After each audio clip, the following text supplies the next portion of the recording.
So we are now on to episode 5 of Venus and Cain's Let's Talk About It Now.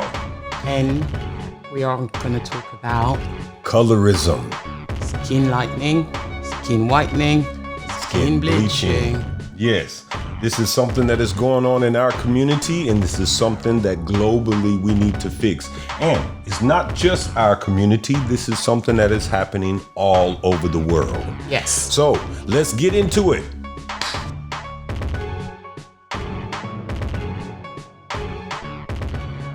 Give us the definition, please. Okay, so what we have as a definition of colorism out of the Oxford English Dictionary.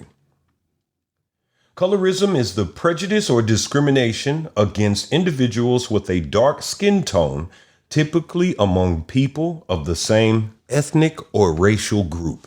So, can we say that it's racism from black people to black people?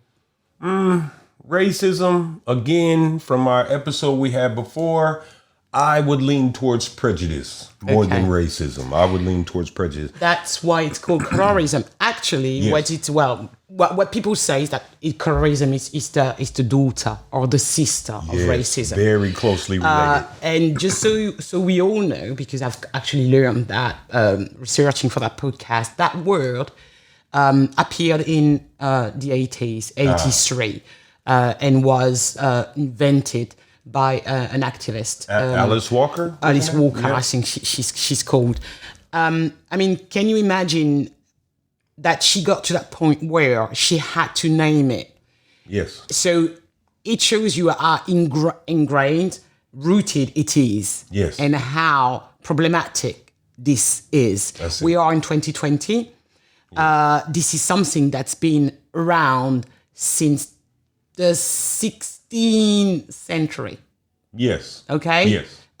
It's rooted, it's deep rooted. And actually what is interesting when you do the research, it's not a black community issue.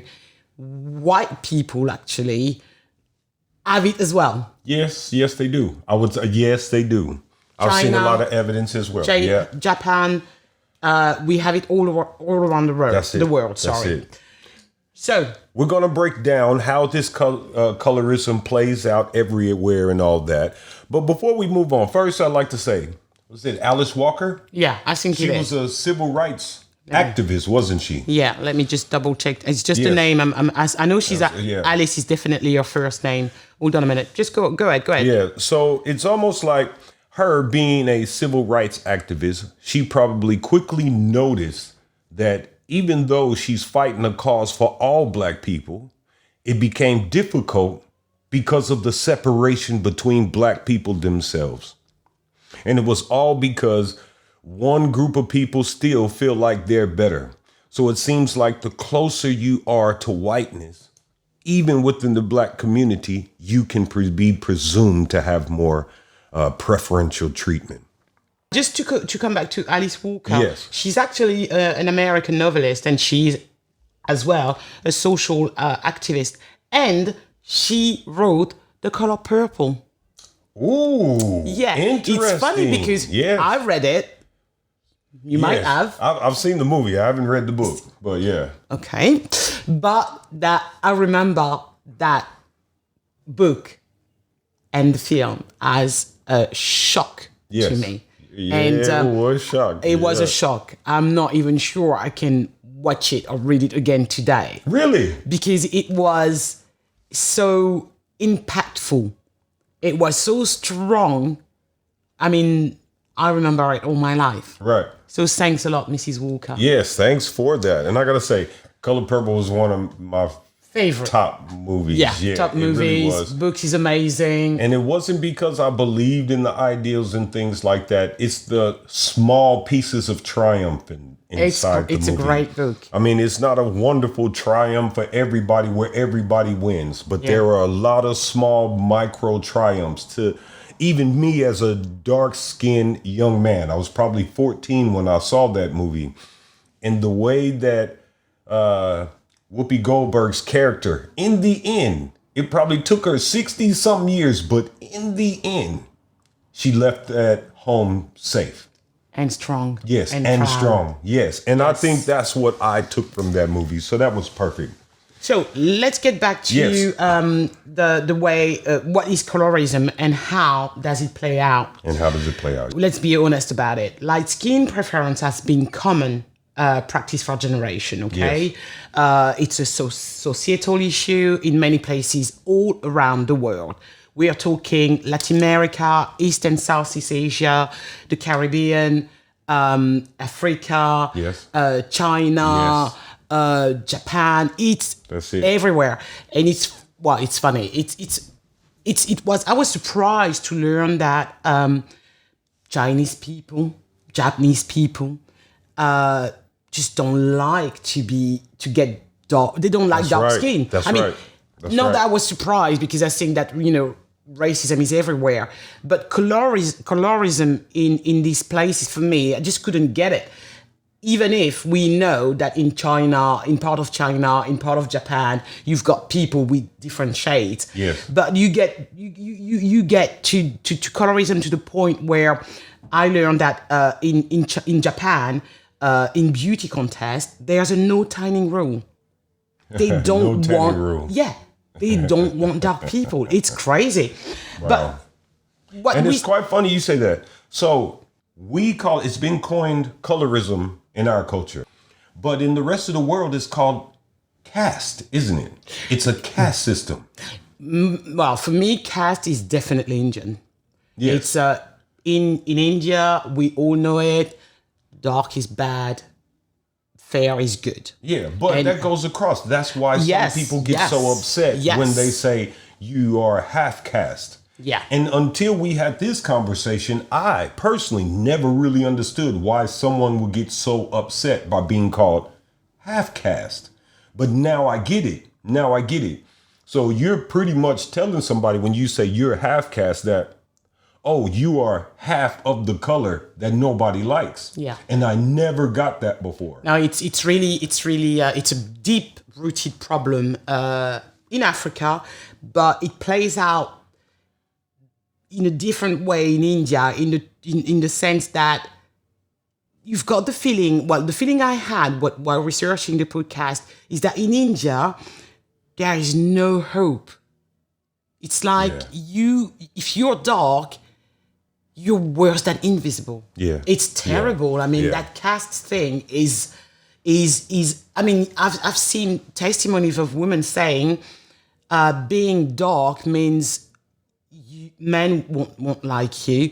You won't get married. You will never be a childbearer. You will never be anyone's wife.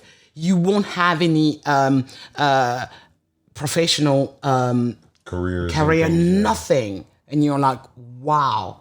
And dude, you see it in the Chinese community when they come outside and the sun's on, they put on white gloves, they keep umbrellas and all this kind of thing. During the research, I even heard from a young Chinese lady that said she was berated by people walking through the market because she had fair skin and didn't have an umbrella. So it's almost to the point where the people who are light-skinned or even the dark ones, they envy your color so much that if you are taking a chance on getting darker, even they will force you to stop. Yeah, because I think, colorism is mainly the result of slavery and colonization. And that set whiteness as the privilege and skill color. Darker skinned people being, relegated to lesser task and being judged less intelligent. So I think that when a dark skinned person see you kind of wasting your amazing fair skin, they can, they're like, what are you doing? What are you doing? Yes, you see what I mean? Right, that's right. Which is, I do understand that it's very hard to change the way people think.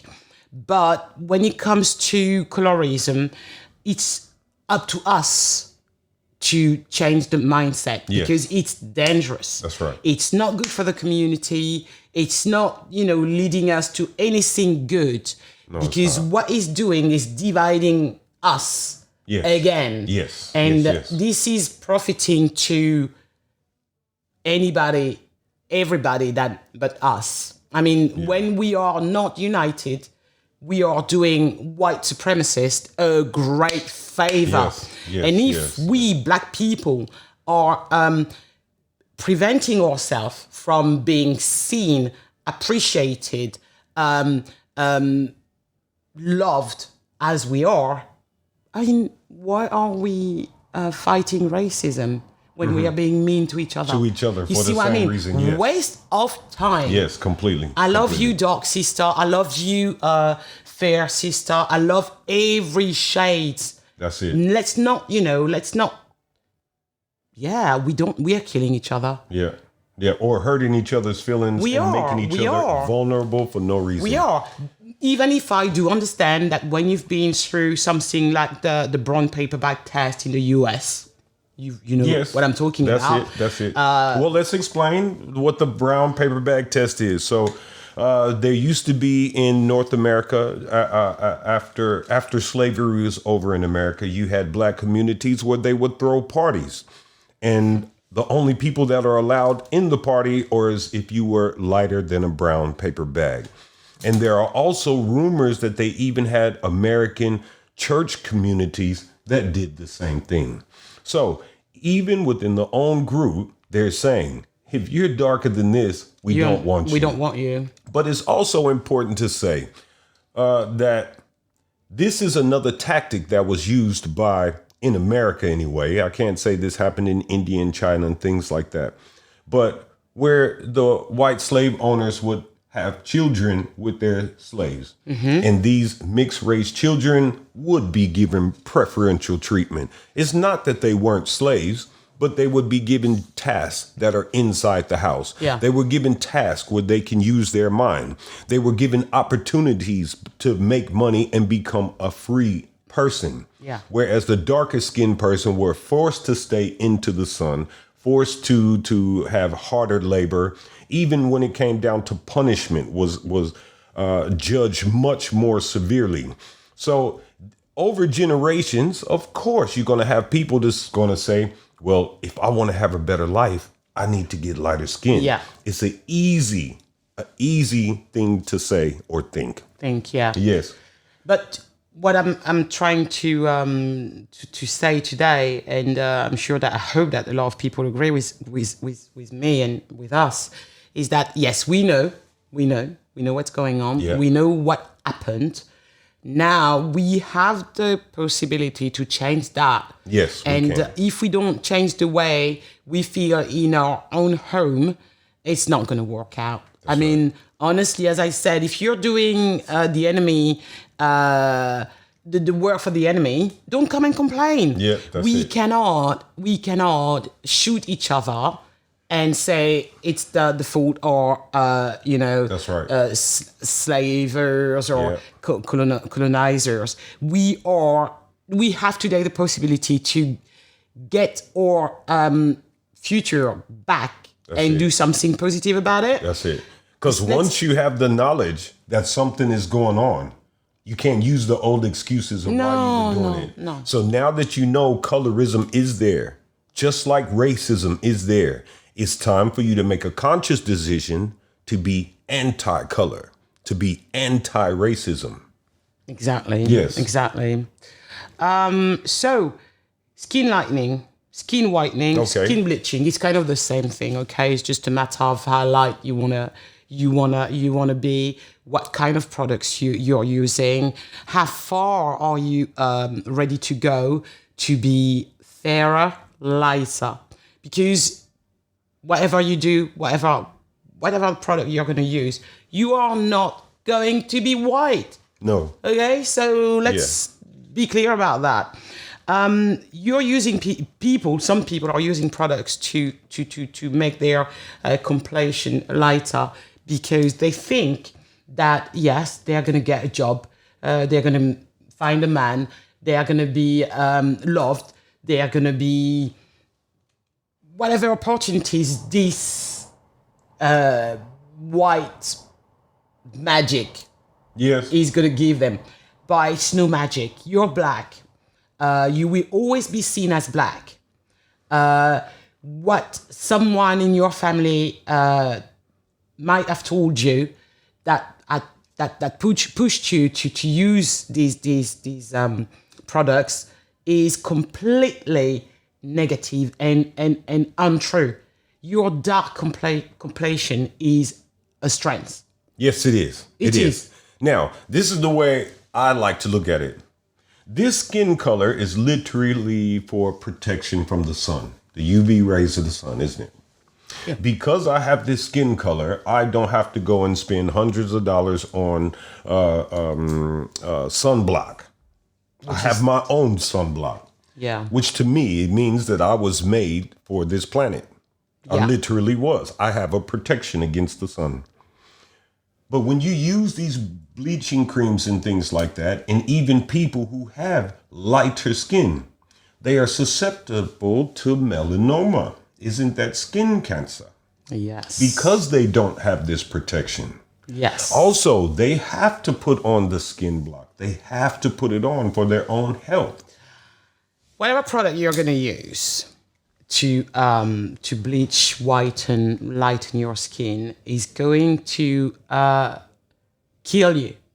Yes. And why? Damage. What's in it? What's Oh in my these God! creams? Oh my God! Oh yes! Hold on a minute. What's in these creams that can Some damage you? have mercury. Mercury and hydrochloroquine and steroids. They even put steroids. And you know, steroids make your bones brittle. That's not even having anything to do with your skin.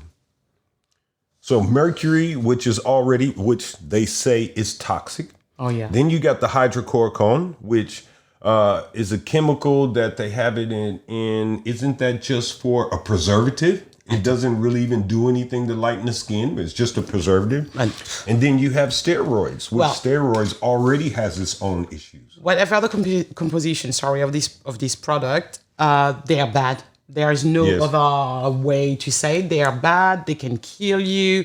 I've seen documentaries, photos that gave me goosebumps. It's terrible. I mean, people go to hospital with burns, their skin is peeling off, they're red, they've got spots, hair. It's disgusting. Right. And you go from a very nice complexion and you end up dead sometimes because it can lead to kidney failures, cancer, all kind of illnesses that you can avoid by just accepting who you are and embracing your color. So I'm going to say, yes, stop it. Please, people, please, family, please, relatives, stop it. Stop joking about it. Being dark is great. Do you remember as a kid or as a young man, as a young adult, did you have an issue with your color? As an American, I say I did, yeah. Okay, I did. Can you explain? So when I first started elementary school, and I started in the suburbs, I would have been one of black kids that went to my elementary school. And even with them being the darkest out of all of them, it was quite common for me to be called the black one. Okay. Or here's another one, tar baby. It was something they used to say a lot when we were in elementary school. And I remember I could have been about 6, 7 years old, maybe 8. And I had a white friend that lived across the street. You know, his family let me come in and play sometimes and things like that. We became pretty good friends. And I remember coming home after being at his house one time and asked my mother, how can I look like him? Okay. So it was that time that she explained the skin. No, there's nothing you can do about the skin. I'm glad there was no talk of any lightening creams because I probably would have went there. Okay. But at the same time, I also wanted the hair. His hair was straight. Mine is all curly with this afro. Yeah. Now, this is when she said, oh, yeah, you can get your hair straight, but you're too young because there's chemicals you got to put in your hair and you're too young to put chemicals in. And I just wanted it bad. I wanted it bad. But since I can't get the chemicals, I must say that it was then, only about 7, 8 years old, that I knew that when I had children, I would probably do it with a very light-skinned person so my children wouldn't come out as dark as me. Okay. So do you think that, so you definitely were in a mindset where you were not comfy with your dark Definitely skin. was not comfy, and you no. wanted to look more European. My story is different. And I think since we've met, I've told you Yes. I love dark skin. And I I remember my childhood as something. I was very safe until I went to school. I was born in France. Both my parents are African. My dad is dark. My mom is fair skinned. You could really think that she's mixed race. She's not. And my mom actually used to use bleaching, whitening. And she was already fair. When and I did call her 2 days ago and I said, Mom, can you explain to me why, as a already fair-skinned woman, you would use those cream? And she told me it's because she was jealous of our complexion. Right. She wanted to be darker. And she hated the fact that when she would bump into something or be beaten by something, she would get stained. So in her mind, using those creams will give her an even tone. Right. Funny story, right? Right. And I told her, but were you aware that those products were dangerous? And she said, yes. I said, well, if you knew it, why did you do it? Because everybody was doing it. Right. Can you see how? Right. And she told me as soon as she got the info that the products were very dangerous, she stopped. And I remember that actually. She stopped when I was a teenager. And I thank you. And I thank her for that. She never, ever pushed us to use those creams. Right. Because she thought we had a better skin tone than her. So see how easy it is in a way. If she had told me, oh my God, you're too dark, I don't like yours. Right. And maybe right. I would have wanted to look like her. Yeah. But as far as I remember, my dad was more the perfection for me, and my dad is dark. And for me, the best was my brother. The darkest in the family, beautiful skin, glowing complexion.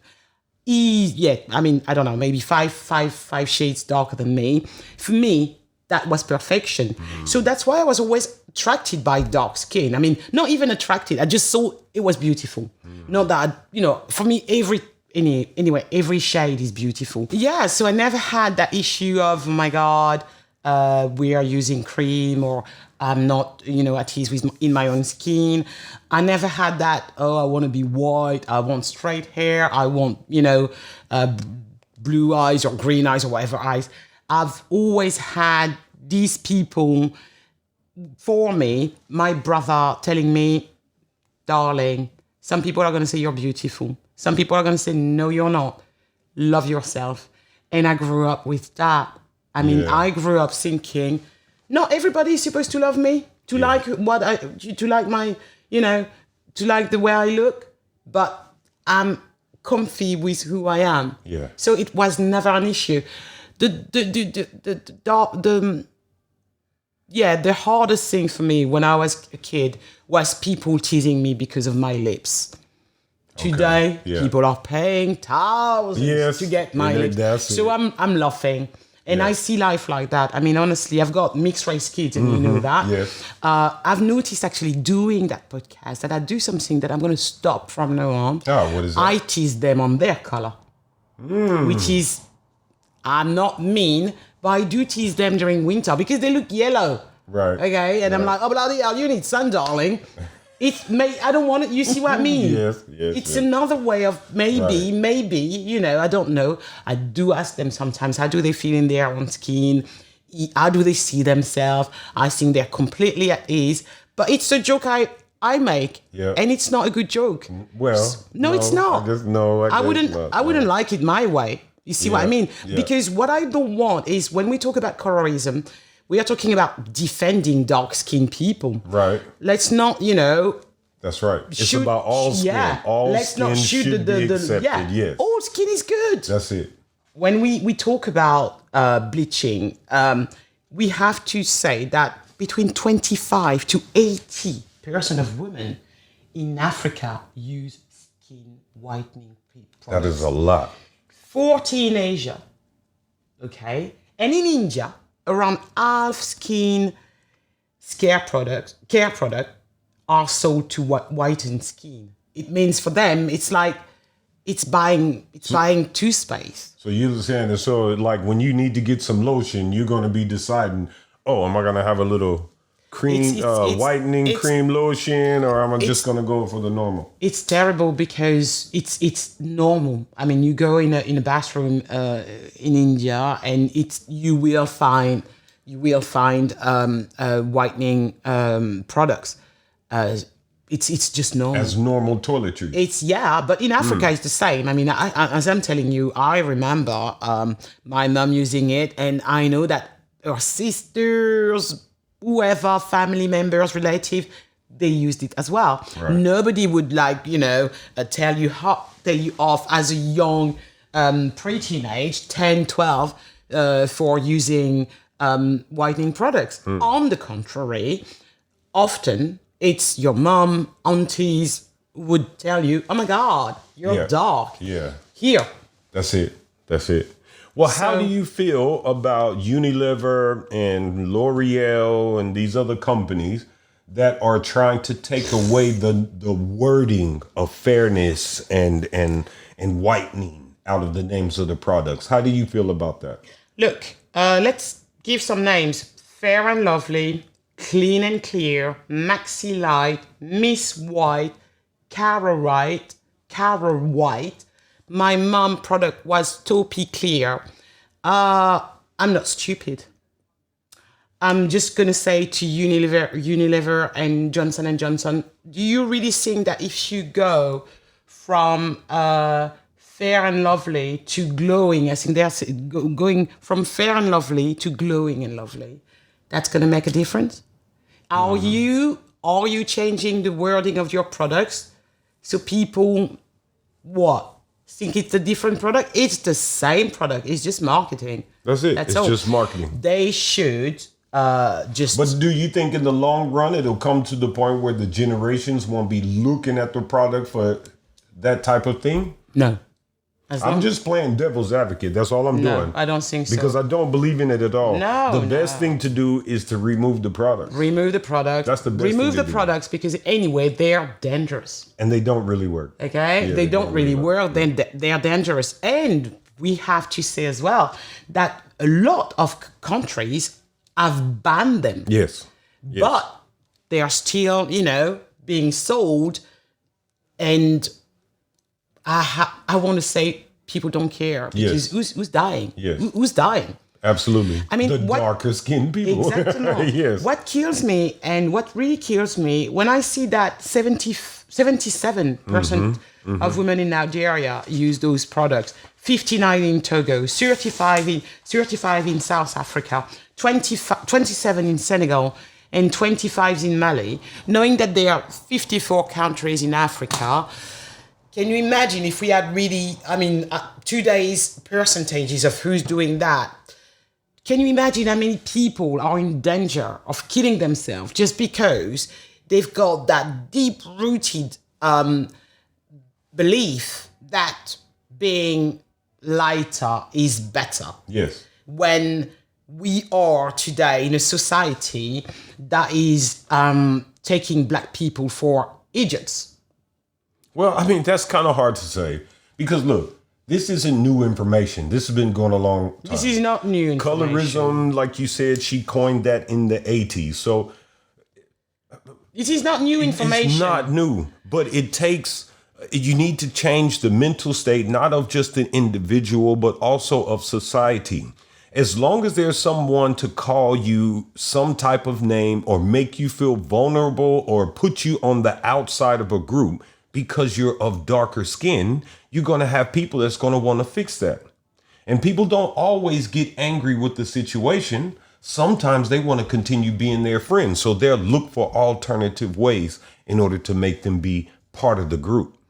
What we need to understand is we need to be more accepting of people who are different from what we are.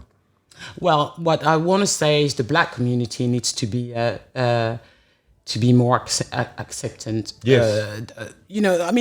Black people need to really, really, really clean their own doorstep.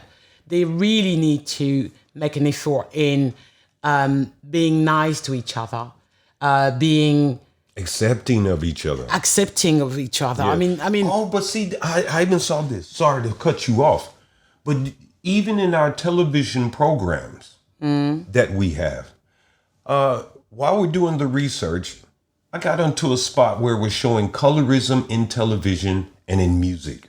yeah, And a lot of the television programs that I have watched since I was a teenager, they play these subconscious type of colorism things. For example, Fresh Prince of Bel-Air. There's one situation where when it first started, Will Smith had a dark-skinned auntie.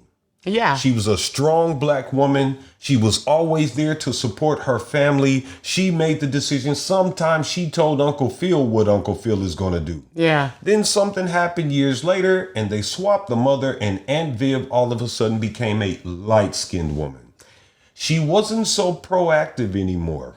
She wasn't so much of that robust female figure inside the home anymore. When it comes to women anyway and colorism, I've got the feeling that we are the first target. That's my feeling. I agree. I don't know what people have, against dark-skinned women, but it's obvious that there is an issue. I don't know why. Yes. I don't know where it comes from, but maybe we are so powerful that people want to, take us down. And I'm saying to the dark women that are watching us today, this is your best weapon. Because if they want to quiet us that bad, it means we've got something, and we have something. Yes. But it's painful because dark-skinned women are beautiful. Yes, they are. But when it comes to, colorism, I've got the feeling that, I don't know why, men are still, targeted, but it's women against women. Yes, it is. I don't know why. So women, I hate saying sisters, but anyway, please let's be nice to each other, because we are all in the same boat at the end of the day. Yeah. Whatever shade you are, you're a black person. So please, respect each other. That's it. You see what I mean? Yes, I do. I mean, how can you, as a black woman, tell another black woman you're not good enough because you're dark? Hello. Yeah. Use that cream. It's going to save you. No. You don't want to do that to your own daughter. You don't want to, knowing that we never know what color our kids are going to come out. That's right. Yes. You never know. Even if you're... Yes, speaking of that, did you hear that they have a process now where a pregnant woman can take certain pills in order to lighten the child rising the uterus? They have a new product, this product, glutathione. It's something that you can inject into pregnant women to lighten the skin of their baby. You haven't even seen the skin of the baby, but you have such a psychological issue that you'll be willing to inject something you don't even know what's going to happen to the baby to try to lighten the skin. So, this is a very deep psychological disorder in our society. Knowing that, I mean, honestly, you're really you're trying to change the color of the skin of your baby in utero. I mean, you could kid the baby. I don't know how they do that, but it's crazy. I mean, when we get to that extent, when we get to that extreme to get light skin, I think that please, we need an intervention. Yeah, it does. We can't keep on doing that to each other, because we are doing it to each other. I'm not saying that it's not deep rooted into slavery and colonization, but today it's us doing this to each other. That's right. It's us taking our money and buying those products. That's it. To get, lighter. That's it. When you're born black, you can do whatever you want. You will never be white. No. It's wood in the water doesn't turn into fish, darling. Keep that in mind. Yeah. That's all I'm saying. Yeah. Oh, that's something. So, I hate the fact that George Floyd's death changed the game and of how things are changing today, because I wish he was still with us. And But it is changing the way of big groups like Unilever, Johnson and Johnson, all these people who are in the beauty business. It is changing the way they are doing it because they are the main provider of these whitening products. Right. And it's kind of funny to see that BLM, Black Lives Matters, has had a rippling effect on the beauty industry. But can I play devil's advocate again? Go ahead. Now, with any business, you can't thrive without demand. Yes, we do agree. So at the moment, they can change the name or change the way the graphics look or whatever they want. As long as there's a demand, they will sell product. They will make. Yeah, of course. No, of course. Even if they banned it all. Some of the shows, the one on Netflix, the Colorism program on Netflix. Oh yeah, I saw that one. In that was Ghana, wasn't it? I think that was Nigeria. No, maybe. No, Ghana. Yeah. No, I think it was Ghana. I don't remember. Anyway. Those young ladies were making their own cream. Yeah, I know. So even if those companies stop selling it, you're still going to have people that's going to make it. Of course. Which even makes it worse because those people are using anything that they can use and might not be refined. The product, the materials that or ingredients they're using could be bad. Yeah, but go ahead. No, sorry. It's the ideas that we need to change. The products are not going to go away until our ideals change. I completely agree with you, but don't you think that these people are responsible? They are responsible in a way they should be accountable of what they're selling, about what they're selling. They're selling bad, dangerous products. Okay? And false dreams. Okay? But they're selling a very cruel idea to black people that they are not enough.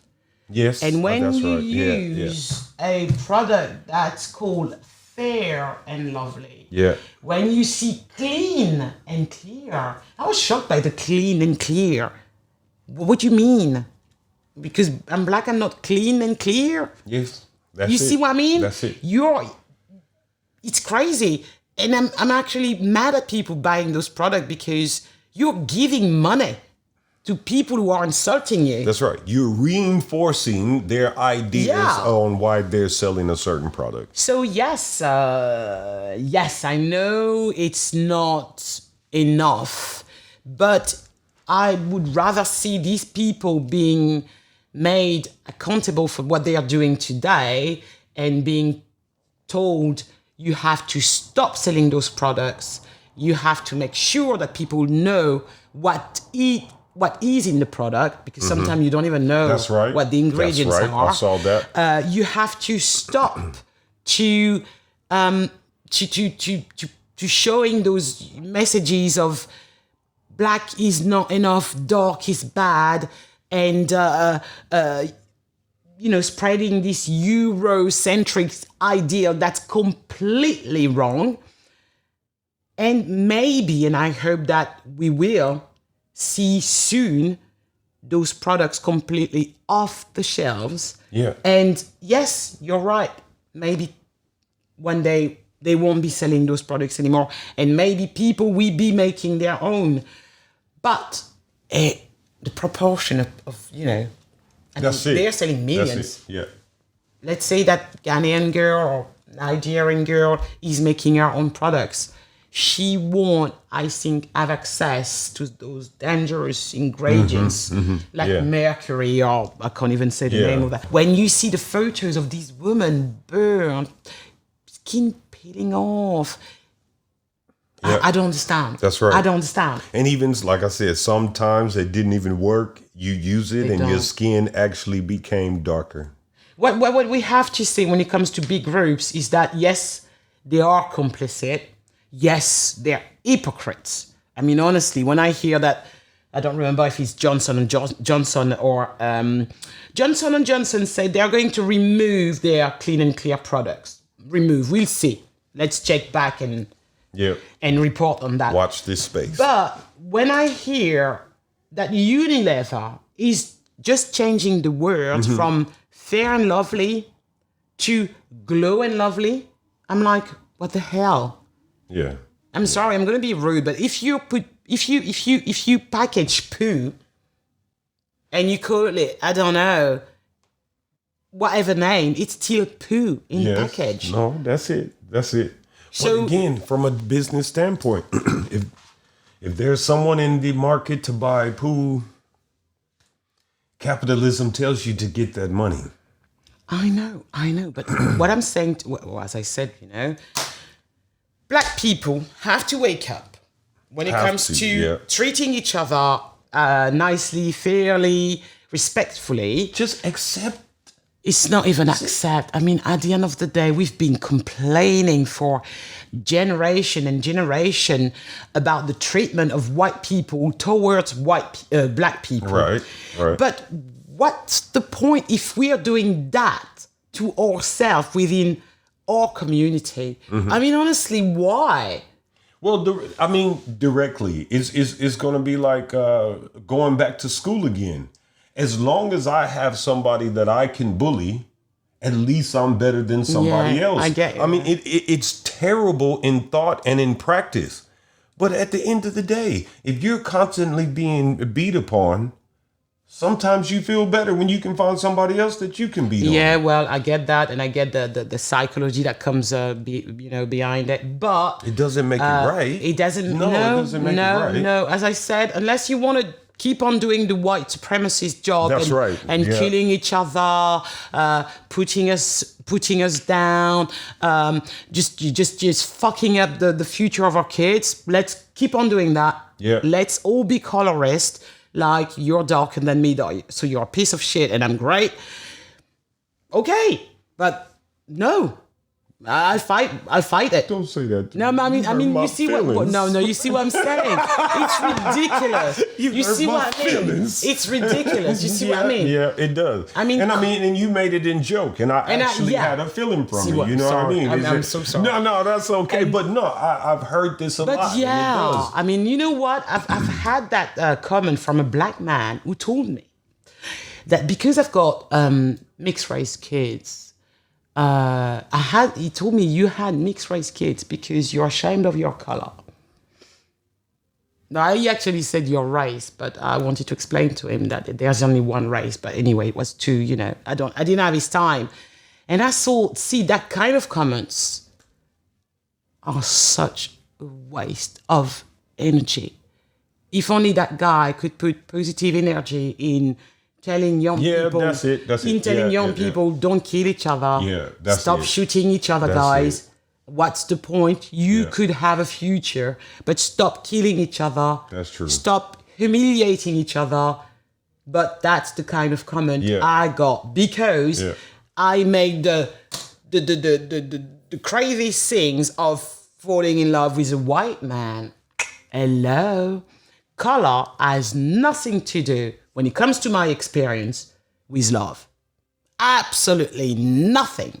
And people who say that black women who marry, fall in love, have white partners are not good women and are ashamed of their race are imbeciles.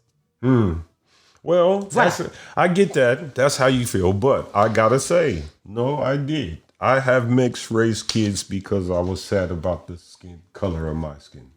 Yeah, and I feel... I did. So, well, he said it to you and it wasn't relevant, but he just said that to me and it was relevant. And this would be a perfect time for me. This was about 3 years ago when I first noticed colorism within myself. It was about 3 years ago. I just recently got onto Instagram and I got to thinking, I need to change this.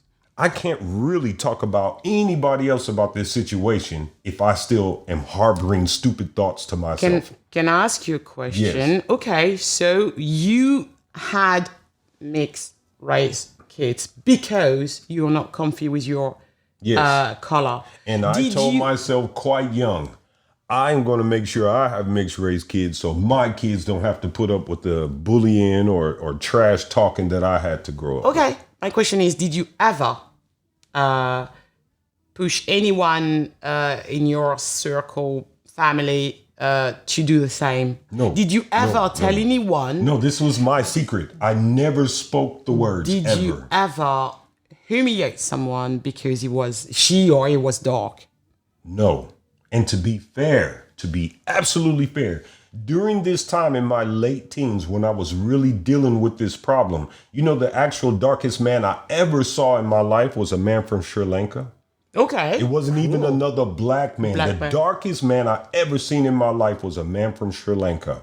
I mean, what's interesting, that's what I like with black people, is that they come from everywhere. And it's quite interesting to sometimes you I don't know, let's say I'm trying to find a country where I saw there were no black people, and then you finally discover that yes, there is a black population, and sometimes they are darker than you. That's it. It's amazing. It is. That's what I like in the fact of being black for me is wonderful, because it's not only Africa, the Caribbeans, the US. We are everywhere. Yeah, Let's celebrate it. I mean, honestly, the strength, the power of being able to identify yourself in maybe not, but in a lot of countries in the world is a great strength. Why should we be ashamed of who we are? That's right. And especially of something you're born with. You can't change it. No. That's like being born without a left arm. Like, I don't want a left arm because I'm right-handed. It just doesn't make sense. It's part of you. Yeah. It's part of your genealogy. It's part of the bloodline that came through down to you. You can't get away from it. So this idea of, being fairer is going to be easier for me, easier for my kids, is something that comes from your childhood in the US and all the bullying, that's where racism. Mine came from. Yeah, that's where mine came from. I mean, I know that I'm kind of like dreaming when I said some products shouldn't even arrive on shelves. I understand what capitalism is, and I know it's always about money. Please, I mean, somebody do something. Yes. You can't just sell your products, kill people, damage people when all you want is money. Yeah. I know that's completely stupid, because Not really, because they're eating on people's insecurities. Yeah, but you know what? When you think about it, it's about it. Well, today we're talking about colorism, but it's the same issue for a lot of other products.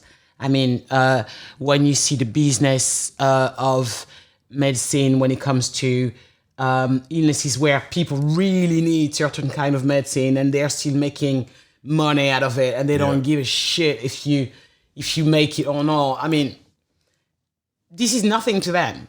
Yeah, and we are talking about black people anyway. It's black people using those products. They don't care. Who are these people? They don't care. So please, people, please. I mean, they don't care about you. Let's say they don't care about you anyway. I mean, I think we can definitely acknowledge that. Please care about yourself. Care about your neighbor. Yeah.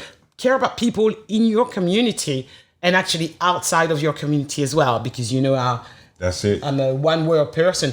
But yeah, stop buying those horrible products. Stop thinking that being dark is not great, because it is great. It is amazing. I mean, look at us. Oh yeah, we honestly. are amazing. Voilà. You see this? Yes, yes, it's beautiful. Give me some. The only thing I'm fighting for when it comes to dark skin, if you're dark skin, please moisturize. That was the only issue I had with my brother. How can a black dark man go out without moisturizing? For me, no ash. This is a no way. So that is the only issue I have with dark skin. My goodness, you have to moisturize. So anyway, I think this is it. We could talk about it, that's it for ages, but we have to reduce our time of podcast. Now, what I would like to say is we only mentioned this so far in the first episode, but I would say that this is a perfect time for us to look further into the Ngozi Nyuzi Renaissance. The Renaissance for people to celebrate their skin, mainly the dark skin. That's what it's all about. If we get to a point that we can start celebrating dark skin, we've already celebrated white and light skin for a millennia. Yeah? Let's get back to celebrating everyone. But at the same time, in order to get to celebrating everyone, we need to uplift the darker skinned people. So then we all can have a level playing field. Because we all know of that young, pretty girl that gets the job, barely got her qualifications, but since she's a nice, light-skinned, pretty girl, nice and fair, she gets the job. Where that one dark-skinned woman who has 4 qualifications, 10 years of experience, and she still doesn't get the job. And if she does, she's paid less. These are the type of ideas that we need to change. Well, to change that, let's change the way we see each other in our community. Yes, let's show more love, more compassion, more empathy for someone else. And what we need is give our kids the strength to go out there and show people that they're worth it. And to feel like that, to feel like you've got the power, you've got your family behind you, pushing you up. That's right. To evolve, we have to give love. We have to show them respect. We have to tell them that they're strong, beautiful, dark, light. We don't care. That's it. We are all worth it. So please, let's change this way. That's it. Let's change that. Yep. Let's change that. Let's stop discounting our children before they even become young adults because we've destroyed their confidence because they're of a darker skin tone. Yeah. Yes. Please. Well, very good. I really appreciate this one. Yes. Colorism. We're going to beat it. We're going to come back and tell you guys more about this Ngozi Nyuzi Renaissance. We're going to change this idea of skin.